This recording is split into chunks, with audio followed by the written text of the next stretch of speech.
voy a pedir a Alfredo Calvo que suba al estrado. Él es el próximo ponente y la ponencia que va a impartir es hacia una nueva cultura del trabajo.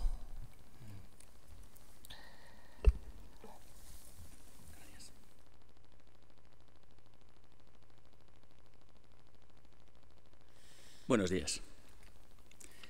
Bueno, ¿qué tal vais? Se mantiene la atención ahí.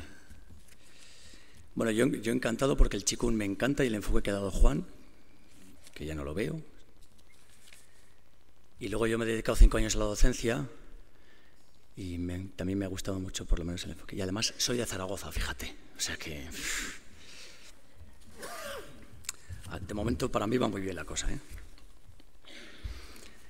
Bueno, la propuesta del título se ciñe al trabajo, pero yo voy a dar un enfoque de análisis de una manera más global.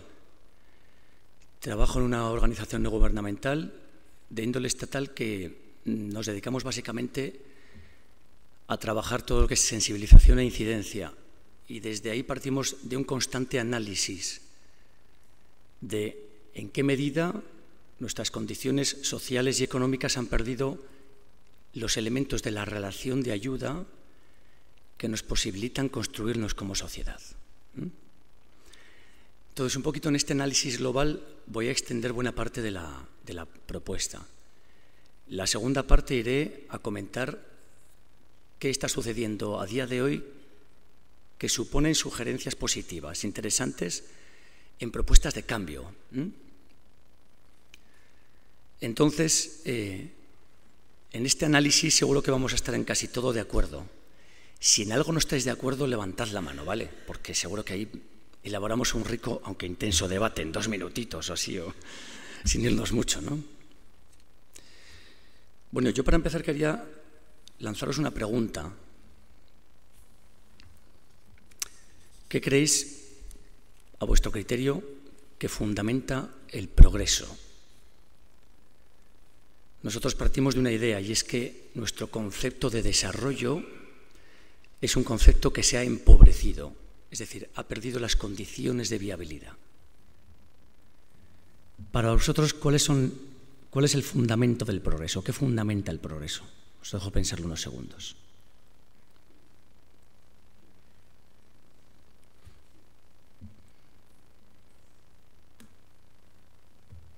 Voy a empezar con una pregunta, ¿Qué opináis? ¿Alguien me dice algo? ¿Qué es lo que fundamenta el progreso en una sociedad? Dime. Un mayor bienestar. El crecimiento de la persona.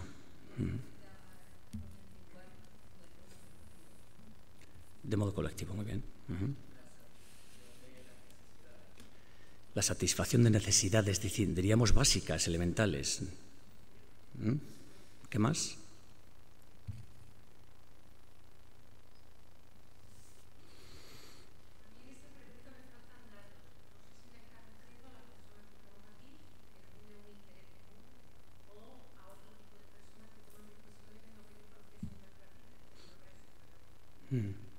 Bien, claro.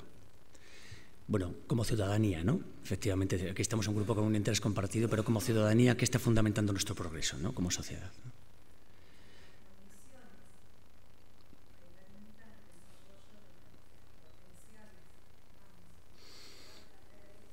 Estupendo. Bueno, todo esto me resuena, efectivamente es así. Además lo compartimos en un lenguaje muy compartido, efectivamente, para nosotros, ¿no? Pero detrás de eso, ¿qué necesitamos como elementos del progreso? Y es verdad, se nos olvida. ¿Cuáles son los elementos del progreso? El agua, la diversidad, la fertilidad del suelo, el aire, la vida comunitaria, elementos que han quedado en un substrato dados por supuesto y que están perdiendo calidad y presencia en lo que es verdaderamente auténtico como condiciones para la existencia de la sociedad, ¿no? Bueno, parece de perogrullo, pero es interesante decirlo, ¿de acuerdo? El agua, la calidad del aire, los elementos básicos para una subsistencia en condiciones mínimas, ¿no? Bueno, me gustaría empezar con un análisis de qué está sucediendo en nuestro país en muchos sentidos. 2013, de momento, los datos nos dicen que hay 47.000 nuevos millonarios en nuestro país. En España estamos los terceros en un ranking fabuloso. ¿Sabéis en cuál? Siempre que pregunto esto, alguno dice, ¿en la corrupción? Pues no lo sé si en la corrupción, en qué nivel estamos. Estamos los terceros, después de Estonia y Lituania, en la brecha, en la distancia que separa a los más ricos de los más pobres. Cada vez aumenta más la pobreza severa. Personas que en nuestro país cobran menos de 300 euros, o sea, se acercan a 3 millones de personas, cuando las personas pobres calculamos que están ya en 11 millones de personas. Bueno, estas patologías sociales nacen de enfermedades en nuestros conceptos de sociedad, ¿no? Y esto nace de pérdidas, de olvidos, ¿no? Recordar es volver al corazón, de olvidos sustanciales de elementos como sociedad, ¿no? Y repitiéndome os digo que hemos perdido el norte, la noción del desarrollo. ¿Cuándo crecemos como sociedad? ¿Cuál es el mensaje que se nos está insistiendo en medio de esta crisis, 5 años que llevamos? ¿Qué se nos está diciendo? Que hay que volver a la senda del...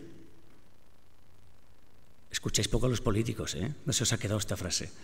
A la senda del crecimiento, ¿no? Esto nos lo repiten mucho. Hay que volver a la senda del crecimiento. Y como ciudadanía deberíamos decirnos, ¿el crecimiento en qué condiciones, no? ¿En qué condiciones? Bueno, lo que nos ha desvirtuado un poquito como sociedad desde el principio es todo un paradigma científico.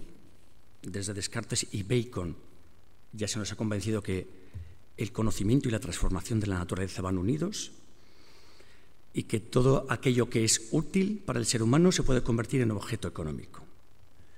Todo esto es lo que hemos llamado la tecnociencia. Ha conseguido convertir nuestro ser sociedad en un trámite pragmático. Todo aquello que es útil e intercambiable es valioso para la sociedad, ¿no? Bueno, se desprecian otras formas de conocimiento y todos sabemos cómo también en nuestra conciencia de occidentales las comunidades indígenas, por ejemplo, han sido comunidades sin ciencia. Bien, muchos ejemplos podríamos poner. Los transgénicos. Nadie estamos hoy por hoy teniendo la información de los efectos que va a producir a largo plazo todo este movimiento por el cual se está acaparando el conocimiento sobre las semillas y modificando. Ahí está Monsanto, ¿no? La investigación, hoy por hoy, reproduce enormes esfuerzos en investigar aquello que sabemos que va a reproducir rentabilidad inmediata, pero desconocemos, y las inversiones son mucho más bajas, en los efectos que va a producir esas modificaciones a largo plazo en el ser humano, ¿no? Y en la calidad del ser humano. Todos conocéis el fracking, una experiencia sobre la que está emergiendo contestación social, pero que está teniendo aún una respuesta muy lenta. El fracking, sabéis que es la explotación de los recursos gasísticos de dentro de la Tierra mediante la inyección al interior de la Tierra de productos químicos altamente contaminantes, ¿no? Los análisis toxicológicos en España se calcula que hay unos 100.000 productos químicos incorporados en nuestras cadenas de alimentación. Solo conocemos las secuelas tóxicas del 25% de esos productos. 30.000 especies de variedades se calcula que desaparecen al año en nuestro planeta.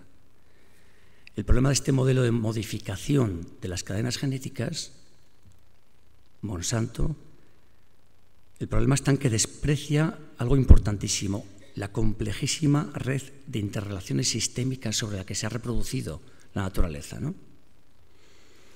Se está despreciando todo ese contenido diminuto de conocimiento, de interrelaciones que es valiosísimo para la vida, ¿no? Bueno, estamos en un divorcio entre las dependencias materiales para la vida humana y la obsesión por el progreso, que esta es una de nuestras patologías, ¿no? La obsesión por el crecimiento a toda costa. 34 de las 35 empresas del IBEX 35 tienen dinero en paraísos fiscales. Pero es que, además de estos 47.000 nuevos millonarios que os he contado antes, el 80% de ellos están vinculados a negocios en la bolsa. ¿Qué significa? Que el espejismo, uno de los espejismos que nos ha llevado a la crisis, ha sido el de la obsesión por pretender generar economía y beneficio a partir del espejismo, de la irrealidad del lucro sobre el lucro, el dinero que genera dinero. En los años 70, apenas el 30% del movimiento financiero internacional era especulativo. Hoy el 80% de todo el dinero que se mueve en el mundo es especulativo, es dinero que busca dinero. Eso es real, esa economía es real, ¿qué pensáis? No es real, ¿no? No lo es. Es lo que llamamos una translimitación. Hemos llevado esa cadena real de trabajo que produce un beneficio a la comunidad, se ha translimitado en un espejismo. Esta es la base de la crisis. Todas las leyes de la termodinámica y la entropía nos dicen que hay translimitaciones que no son reversibles, no son fácilmente reversibles. Quienes están detrás de los análisis de la ecología y el ecosistema están diciendo que estamos en esos límites ya. Es difícil ya, si todo el planeta tuviera capacidad para absorber en un año toda la contaminación que generamos, hoy por hoy el planeta solo absorbe hasta septiembre, hasta mediados de septiembre. Todo lo demás es una extralimitación también. Bueno, Kaufman decía que la vida es un compromiso entre la estructura y la sorpresa. Entre la estructura y la sorpresa. Nosotros nos hemos empeñado en dominar la estructura y en extralimitarla, ¿no? Bueno, hoy la economía responde, por lo tanto, a una inteligencia ciega, a la lógica de las cosas muertas. Si algo es capaz de generar beneficios, es independiente de su conexión con la vida. El conocimiento se privatiza, las alianzas parecen todas orientadas a desoír las alarmas evidentes que marcan nuestro oikos, nuestra casa común, nuestro planeta. Y deberíamos seguir el principio de precaución. Nada debería salir al mercado si previamente no estuviera demostrado que no es nocivo, que sus repercusiones no son negativas. Si hoy algo es rentable, es igual, mañana debe estar en el mercado, ¿no? Seguimos con este análisis. Hoy el negocio de la construcción ya no es lo que era. La economía se está dirigiendo al tercer sector, lo que antes eran servicios gratuitos, todos estamos viendo de manera evidente. La economía está haciendo un enorme esfuerzo por darle la vuelta para que los servicios que antes eran de primera mano, accesibles a la ciudadanía, conectados con nuestros derechos, van a ser en breve productos de comercialización y de compra y venta. China y la India están desembarcando en África con la compra extensiva, masiva de terrenos para alimentar las vacas del norte, las vacas de la carne que comemos, y para reproducir una vez más a través de la invasión de las economías y las culturas indígenas, de la invasión del terreno y de la propiedad. Es lo que llamó un autor, Taibbi, la estrategia del saqueo, ¿no? Qué lejos queda, ¿recordáis? Sidi Bouzid, que el 17 de diciembre de 2010, ¿alguien lo recuerda qué pasó? En la India se quemó a lo bonzo. ¿Por qué? Porque la policía le exigía el dinero, la extorsión por su puesto de frutas. ¿Recordáis quién es? Fue la persona que estuvo al inicio de toda la revolución dentro de los países árabes. Este vendedor joven, que con su puesto de frutas cada día salía a vender, y víctima simbólica de la extorsión, de toda la extorsión económica que supone la explotación de los recursos al máximo, se quemó y fue un poco el símbolo de ese inicio de la revolución árabe, ¿no?, de los países árabes. El capitalismo, por lo tanto, vive agotando las reservas antropológicas constituidas durante milenios, durante tantos milenios, ¿no? Esto lo dice Castoriadis, un analista. Yendo a más anécdotas que son muy significativas de lo que está pasando, insisto, si alguien no está de acuerdo con alguna cosa, que levante la mano, Liane Margulis, una bióloga, propone que la simbiosis o las relaciones de ayuda mutua entre las especies son el principal resultado forzado de la evolución. Es decir, la evolución biológica está mayormente basada en la interacción, la cooperación y la dependencia mutua, y no en la competitividad. Nuestro modelo social está apoyado en un modelo económico inescrutable, quiero decir, no lo podemos soslayar, y ese modelo económico está fundamentado en un modelo competitivo. Hasta el punto de que los propios trabajadores competimos entre nosotros, y no debería ser así. Se ha normalizado la competitividad entre los trabajadores y no debería ser así. En España seguimos batiendo récords, por dar los datos que puedan ser significativos. Si nuestro desarrollo como comunidad no está basado en la competitividad, nuestros modelos productivos son hipercompetitivos. En España tenemos otro récord, que es, en 25 años el Estado español se ha puesto a la cabeza europea en superficies comerciales construidas, con más de 500 grandes instalaciones. Somos los terceros en Europa. Pronto tendremos un gran proyecto en Madrid que va a generar relaciones positivas, encuentros humanizadores, fórmulas de economía realmente basadas en una producción local, en un ámbito de encuentro persona a persona, ¿no?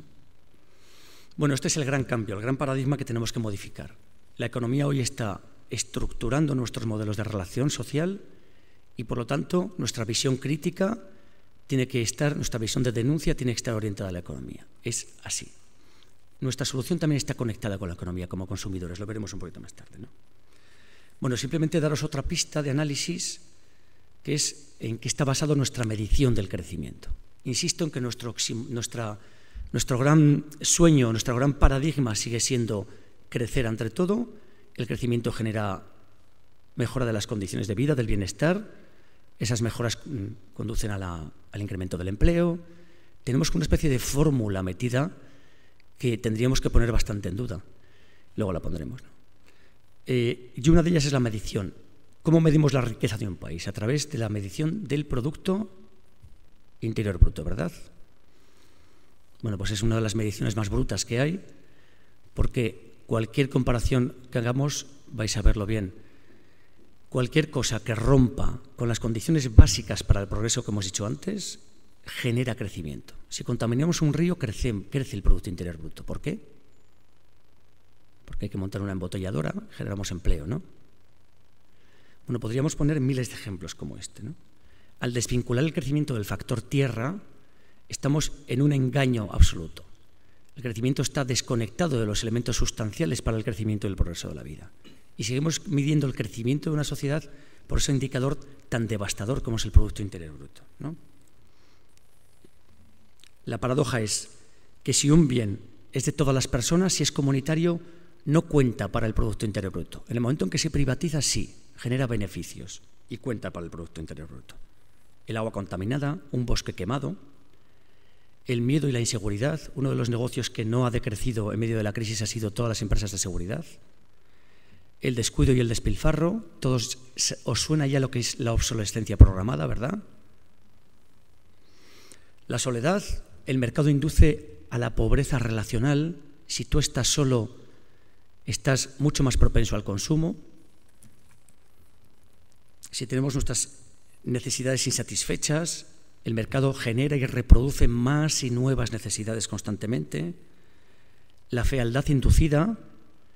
Si el mercado nos propone un solo estándar de belleza, estamos eliminando otros estándares de belleza y, por lo tanto, esa fealdad inducida genera negocio. La insuficiencia ecológica. Todos agarramos catarros en el cine en verano y a veces padecemos un calor insoportable en invierno, a veces, ¿no? La lejanía y la sobreespecialización del suelo. Se calcula que los pantalones que llevamos puestos, cada uno ha viajado 1000 kilómetros hasta llegar al consumidor. Esto es un exceso también. Y en definitiva, mirad, si un pueblo repartiera el trabajo necesario y trabajara solo lo justo para vivir, sería considerado un pueblo pobre. Esta es la paradoja de nuestro sistema. Hay que modificar los indicadores y volver a unir la economía al trabajo real.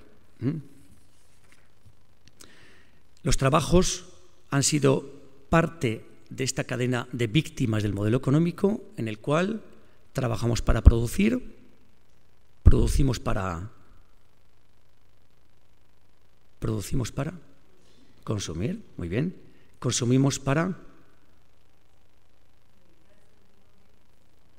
No, podemos cerrar el sin abrir más el círculo, podemos devolverlo. Hay que consumir porque si no hay consumo, no hay empleo, no hay generación de economía y no hay empleo. Por lo tanto, volvemos a trabajar para producir, para volver a consumir. ¿De acuerdo? La cadena es así. De hecho, hoy en la crisis hay 4 coordenadas: trabajo, esencial, y luego consumo. Consumo, reproducción de economía, crecimiento, es obsesivo completamente, ¿vale? Por lo tanto, se ha deteriorado la calidad de la producción, del trabajo y del consumo. Vamos a estos 3 factores, ¿os parece? Vamos a abordar el trabajo, que es un poquito el título de la ponencia, y luego los demás. Primero, antes de nada, la producción. Aquí hay 2 preguntas que nos tenemos que hacer. ¿Qué queremos producir y cuánto queremos producir? Todos sabemos ya, una premisa insoslayable también, es que no son ilimitados los recursos del planeta. Estamos en un paradigma por el cual crecemos sin tener en cuenta esta base. Parece que el crecimiento es ilimitado y este es el primer engaño que hay detrás de cualquier discurso sobre las mejoras de la economía. El planeta no soporta este modelo de crecimiento. Podríamos poner miles de ejemplos. Si todos los chinos y los indios tuvieran nuestros coches y consumieran carne a nuestro ritmo, sería inviable. La producción de carne es una de las cadenas productivas más contaminantes y energéticamente más consumidoras, ¿no? Es inviable que todo el planeta esté en este nivel de consumo, ¿de acuerdo? Calcula la WWF que nos tocan a 1,8 hectáreas por persona en el planeta de producción para el sostenimiento. Estados Unidos, una persona de Estados Unidos está en 6,8 hectáreas más o menos de consumo, ¿no? Es inviable trasladar los modelos de consumo. Es inviable que todo el planeta tenga todas las estanterías de todos los supermercados llenas, abarrotadas, disponibles como nosotros las tenemos todas las horas. Es inviable. Que, por cierto, si entramos a un supermercado y vemos una estantería vacía, nos entran miedos. ¿Qué pasará? La carencia, falta algo, ¿no? Tenemos que tener todo lleno, todo repleto, disponible a todas las horas. Esto es insostenible por completo, ¿vale? Por esto, en cuanto a la producción, tenemos que volver a preguntarnos qué queremos producir y cuánto. Segundo, el trabajo. El trabajo, tristemente, ya asociado a la producción. Trabajo como trabajo productivo para la economía real, ¿no? Bueno, el trabajo, insisto, tiene varias pérdidas, cada vez lo vemos más. Si hasta el 2008, que empezó la crisis, en España dábamos por hecho que esta economía generaba 8 millones de pobres, era una especie de secuela inevitable, después de la crisis veréis que va a haber otro discurso. Y es que este modelo de economía, ¿qué le vamos a hacer? Genera esta otra figura que es el trabajador pobre. En España ya hay un 15% de trabajadores pobres, trabajadores que, aun teniendo empleo y sueldo, no llegan a final de mes. Y la economía nos va a volver a lanzar este segundo mensaje. Es así, es que este modelo económico inevitablemente genera estas bolsas de pobreza. Bueno, ante estos discursos hay que decir que no puede ser así, no debe ser así. Primero, nos negamos a que el trabajo sea un elemento más, una pieza más de la rueda económica. El trabajo no hay derecho a que sea competencia entre trabajadores. Y tenemos que ir a modelos de trabajo que vuelvan a estar conectados con lo esencial. Yo me permito hacer mi propia definición de trabajo. Trabajo no es aquello que genera una rentabilidad económica en un sistema productivo, social. Trabajo es aquello que conecta una capacidad personal que, puesta a disposición de otros, genera un beneficio común. Es decir, reproduce activos personales y sociales que nos merecen la pena a todos. Y hoy el trabajo cada vez se precariza más en la medida en que está sometido al modelo de mercado. A que no os digo nada nuevo, ¿verdad? ¿Qué soluciones le ponemos a esto? Tenemos que ir a modelos de reparto de trabajo. Esto tendrá que ser así. No vamos a volver a los niveles anteriores, ni de bienestar ni de trabajo. Tenemos que ir a modelos de reparto y tenemos que volver a conectar el trabajo con la economía real. Os recuerdo lo anterior, ¿no? La gran mayoría de los nuevos millonarios en España, el 80%, vinculados a negocios en la bolsa. Estamos en un espejismo brutal. Conectar y volver a los trabajos de artesanía. Y tercero, denunciar que este modelo de trabajo no tiene en cuenta la economía de los cuidados. El trabajo productivo, la economía productiva está basada en la no contabilidad de todo el trabajo orientado a los cuidados, recaído históricamente, como sabéis, en la mujer, ¿no? Hay que sacar a la luz porque eso es parte de la economía real, sin la cual sería imposible llevar acá adelante la economía que tenemos hoy por hoy establecida, ¿no? Esa economía, deuda de los cuidados que le llamamos, tendremos que someterla a debate para decir es parte de la economía, ¿no? Consumimos más energías cuidadoras que las que aportamos. el balance entre el tiempo dedicado al afecto, las energías necesarias para cuidar la alimentación, la seguridad emocional y lo que aportamos para garantizar la continuidad de la vida humana no está equilibrado. Bueno, recordad, la deuda de los cuidados es algo que tenemos que exigir. No vale seguir computando como algo que está ahí todo el esfuerzo de los cuidados que hay detrás de una economía posible, ¿no? Vamos con propuestas, que ya crítica hemos hecho unas cuantas, ¿no? ¿Qué me queda? ¿5 minutos? 10. Dime que 10. 7 minutos y medio. Da gusto con Jesús. Cómo afina. Bueno, en medio de todo esto, que está surgiendo como brotes, no voy a decirlo de verdes, que ya está muy oído, como brotes de esperanza, ¿no? Posibilitantes, donde se está estructurando la sociedad de manera que atisbamos que es viable este nuevo modelo, ¿no? Bueno, pues en este modelo habrá que descolonizar todo este imaginario que acabamos de plantear y retornar a la pregunta de dónde estamos reproduciendo una cultura de la suficiencia. Estamos y venimos de una cultura del exceso, una cultura en la que el ser humano ha pensado que él solo, mediante prácticas especulativas, era capaz de emerger autónomamente sobre los demás, ¿no? Ahora tenemos que volver a una práctica de la suficiencia, como yo en contacto, en conexión de relación, de ayuda con otros, puedo establecer espacios de supervivencia viables para todos, ¿no? Esta es la pregunta. Tenemos varias propuestas. Una es todo lo que encierra a la cultura del procomún. La cultura del procomún está movilizando iniciativas bastante interesantes. Se están movilizando recursos. Os voy a leer esto. Al procomún pertenecen todos los dones de la naturaleza. El procomún es aquella cultura que está diciendo recuperemos para todos lo que necesariamente es de todos. Esos dones de la naturaleza son el aire, el agua, los océanos, la vida salvaje, los desiertos, los activos compartidos como el conocimiento, Internet, no lo olvidéis, el espacio radioeléctrico, las tierras comunales. Aún en Burgos y Soria guardamos, yo vengo de Burgos, guardamos una práctica ancestral que es la explotación comunal de los pinos y de los bosques. Igual os suena, ¿verdad? Aún los beneficios de la tala y de la explotación animal de los bosques repercute concretamente en cada vecino. Incluye también nuestras creaciones sociales compartidas, las bibliotecas, los espacios públicos, la investigación científica, las obras de creación y conocimiento público que hemos acumulado durante siglos. Todo esto tenemos que reivindicarlo como el procomún, como algo que nos pertenece por sí mismo, ¿no? Quiero hacer aquí un paréntesis y recordaros que la vivienda es un derecho que está escrita hasta en la Constitución. Ya hemos visto en qué se ha convertido la vivienda, ¿verdad? El derecho a un espacio digno para vivir. Una anécdota. La órbita del planeta, una trayectoria delicada sobre la cual se basan los equilibrios del ecosistema, ¿a que sí? Como no la han tocado, como no la podemos tocar, no pasa nada, nadie debatimos. Si se pudiera manipular y modificar, habría un debate, ¿no? Gordísimo. ¿Por qué? Porque todos entendemos que pertenece al procomún, es nuestro. Por favor, no lo modifiquemos, ¿no? Bueno, pues esto llevémoslo a elementos esenciales que nos han quitado de la conciencia de lo común, ¿no? Bueno, la gestión de lo comunal, ahí está.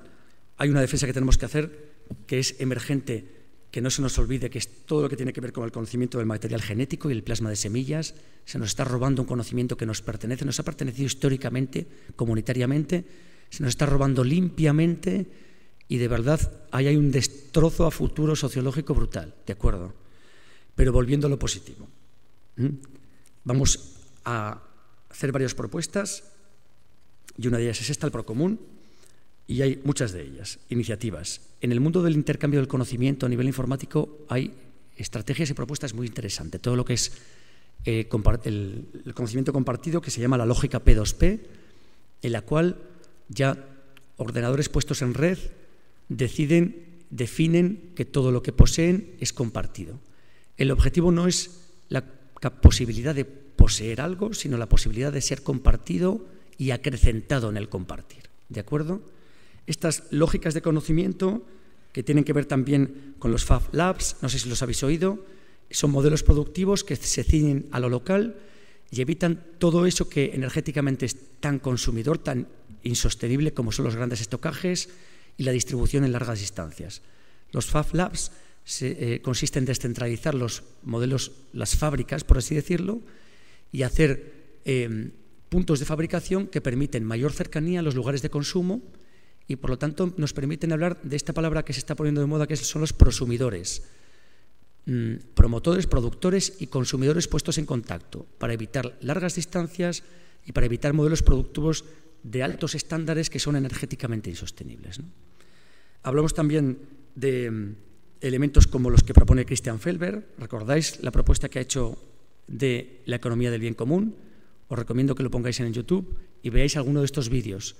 Christian Felber está proponiendo una economía que también, con estructuras al interno de la empresa, están definidas como una economía cuyos estándares de crecimiento están definidos por las relaciones entre los trabajadores, por los niveles de felicidad bruta, por las capacidades de las personas para desplegar sus capacidades y habilidades dentro de ese entorno, es decir, estándares de medición muy distintos a los que hoy la competitividad nos ha marcado, ¿no? ¿Recordáis Microsoft Encarta? Microsoft hizo un intento de estandarizar un producto, la Encarta, la enciclopedia, ¿no? ¿Sabéis que se ha dejado de publicar la enciclopedia británica después de 250 años? Esta noticia es del año pasado, me parece. ¿Todo esto por qué? ¿Cuál es el fenómeno que ha desbancado a estas grandes multinacionales del conocimiento? Wikipedia. ¿Qué es Wikipedia? Un estándar P2P, de intercambio de conocimiento, donde el conocimiento no es de nadie, sino que se retroalimenta de manera maravillosa a través del conocimiento compartido y puesto en valor por el mero hecho de ser compartido, no por el hecho de ser poseído. Esto es muy importante.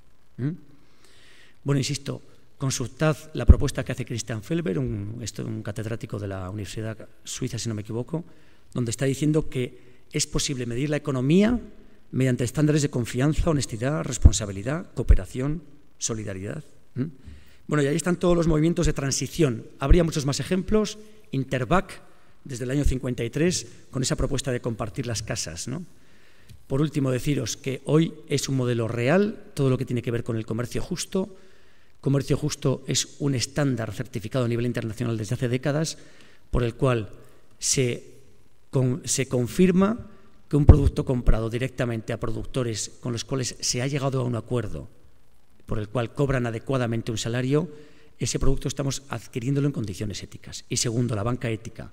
No lo olvidéis. Y con esto acabo. Todos hemos sido cómplices de esta crisis, todos, todas, cuando hemos ido al banco y en la soledad de la oficina del cara a cara con el agente bancario hemos dicho, no, usted deme un 4% por esto que le estoy poniendo aquí. Todos hemos sido cómplices de manera indirecta de un modelo económico que ha querido explotar al máximo la rentabilidad posible. Hoy, el primer posicionamiento ético en este espacio no ético y en este espacio de necesidad de cambio es definir dónde ponemos nuestros ahorros. El banco y la banca en general ha hecho lo que ha hecho por la disponibilidad inocente que ha tenido de todos nuestros ahorros. Por la no pregunta ética sencillamente de decirle al banco qué hacéis con nuestro dinero. Y esto sí que os lo digo como un lanzamiento casi de campaña, aquí de meeting. Os voy a decir, el primer cambio empieza porque empecemos a pedir esa respuesta a nuestras entidades bancarias y a que defináis como primer elemento de participación política, a que defináis qué se hace con vuestros ahorros. De verdad, a partir de esta crisis ya no es inocente depositar un dinero que me dé un rédito y que el banco haga lo que quiera. Ya no es inocente. Tenemos que definir como primera práctica, al nivel del voto, como primera práctica, tenemos que definir qué se hace éticamente con nuestro dinero. El que tenga dinero ahorra. ¿De acuerdo?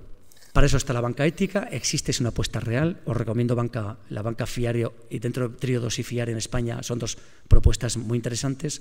Fiare es la que ofrece un espacio más participativo dentro de estas propuestas. Y nada más.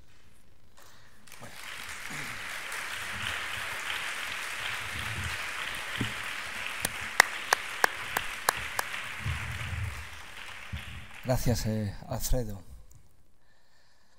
A grandes problemas, grandes soluciones.